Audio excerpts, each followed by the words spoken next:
vamos a aprender a averiguar cuándo debemos filtrar un subgrave desde el procesador o mesa de mezclas y cuándo no debemos filtrarlo porque ya lleva sus propios filtros incorporados.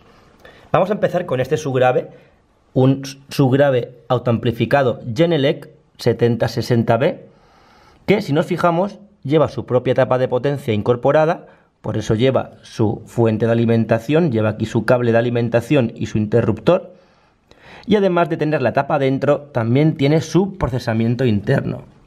De hecho, aquí podemos ver en estos conmutadores que el primer conmutador nos permite seleccionar la frecuencia de corte del filtro pasabajos entre 85 Hz y 120 Hz. En este caso lo vamos a dejar en 120 Hz.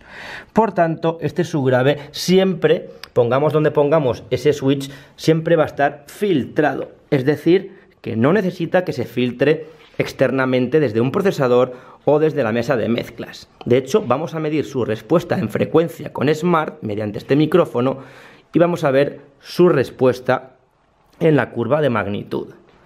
Para ello nos vamos aquí al ruido rosa, Peak Noise,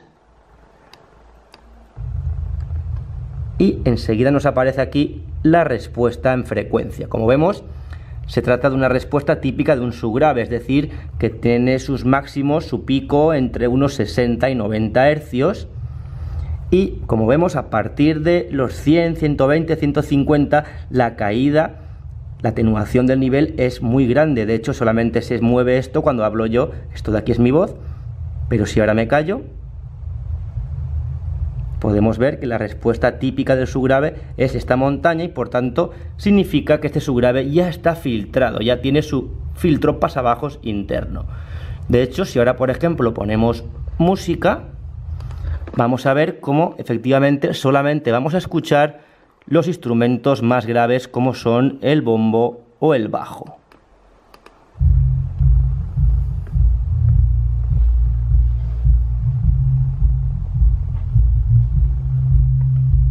Como vemos, por aquí no se está escuchando ni la voz ni la guitarra, solamente las frecuencias más graves producidas por instrumentos como bombo, tombase, bajo, etc. Por tanto, como vemos, está ya filtrado. Vamos ahora a realizar una captura de esta magnitud y lo que vamos a hacer ahora es ver qué es lo que ocurriría si filtramos esa señal. Vamos ahora a darle al Peak Noise nuevamente y aquí donde tenemos los filtros vamos a poner un filtro pasabajos Link with Relay de cuarto orden LR24 y vamos a poner la misma frecuencia de corte que tenía el subgrave ya por defecto, es decir 120 Hz. Y lo que vamos a ver en Smart es que prácticamente la señal, como vemos, no se ha modificado en su parte media, es decir, entre los 40 y 80 Hz, pero a partir de aquí sufre cierta atenuación. Aquí lo podemos ver, voy a callarme un momento. Aquí en verde lo vemos, como lo que hemos hecho es atenuar más la frecuencia de corte y aumentar la pendiente de atenuación, pero por lo demás no hemos modificado nada, es decir, que prácticamente la respuesta es la misma. Por tanto, estamos añadiendo un proceso adicional que no sirve para nada. Por tanto, recordemos, cuando tengamos una respuesta así, con esta forma de montaña y que auditivamente suene solamente a los subgraves, no hay que volver a filtrar esa señal desde el procesador ni desde la mesa de mezclas. Por tanto, vamos nuevamente al filtro y vamos a ponerlo en off. Y ya tenemos la respuesta correcta de este subgrave, es decir, un subgrave autoamplificado que ya viene filtrado por defecto. A continuación vamos ahora a irnos a la calle y vamos a probar con otro subgrave no autoamplificado y vamos a ver qué es lo que ocurre. Vamos a medir su respuesta y ver si es necesario filtrarlo o no. Ahora nos hemos bajado aquí al patio donde tenemos un cajón de subgraves de 18 pulgadas y vamos a ver que este subgrave para sonido en vivo no está filtrado. De hecho, vamos a medir su respuesta en frecuencia con el analizador Smart. Si nos vamos aquí al Smart, nos ponemos en el ruido rosa, Pink Noise, y enseguida vemos que en la respuesta en frecuencia este subgrave reproduce prácticamente hasta unos 1000 hercios, eso sí, con una atenuación considerable, pero vemos que no tiene la típica curva en forma de montaña típica de los subgraves. De hecho, aquí lo podemos ver en su manual.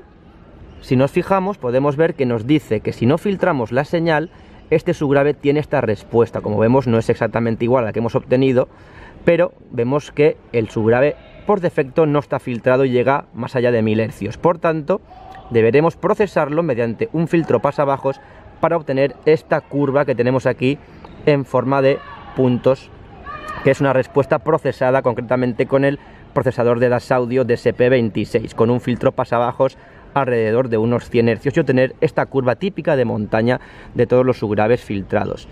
De hecho, ahora vamos a poner música todavía sin filtrar el subgrave, es decir, con esta respuesta, para que veamos lo mal que suena, porque se nos van a colar instrumentos indeseados. Es decir, que el subgrave no solamente va a reproducir los típicos bajo y bombo, sino que también, como vemos, está reproduciendo las voces, guitarras, etcétera. Aquí lo podemos ver. Por tanto, está mal filtrado. ¿Qué debemos hacer entonces? Vamos a ponerle un filtro pasabajos aquí en el procesador. Nos iremos a la salida número 1 y le pondremos un filtro Link with Relay de cuarto orden con una frecuencia de corte en 100 hercios. Aquí lo tenemos. Esto ya empieza a sonar a subgrave. Aquí podemos ver ya cómo la curva de respuesta en frecuencia ya tiene la curva típica del subgrave, con un pico en 80 o 90 hercios y luego una bajada abrupta a partir de los 100 hercios. Además podemos ver ya en Smart, si quitamos la música y ponemos el ruido rosa, que esa respuesta es de subgraves. Es una respuesta con forma de montaña, muy similar a la que nos indica el fabricante en su hoja técnica, con esta línea punteada que tenemos aquí. Por tanto, esto es lo que debemos escuchar cuando filtremos correctamente un subgrave. Debemos escuchar solamente estas frecuencias más graves, como son el bombo, como son el bajo, el tom base, etcétera.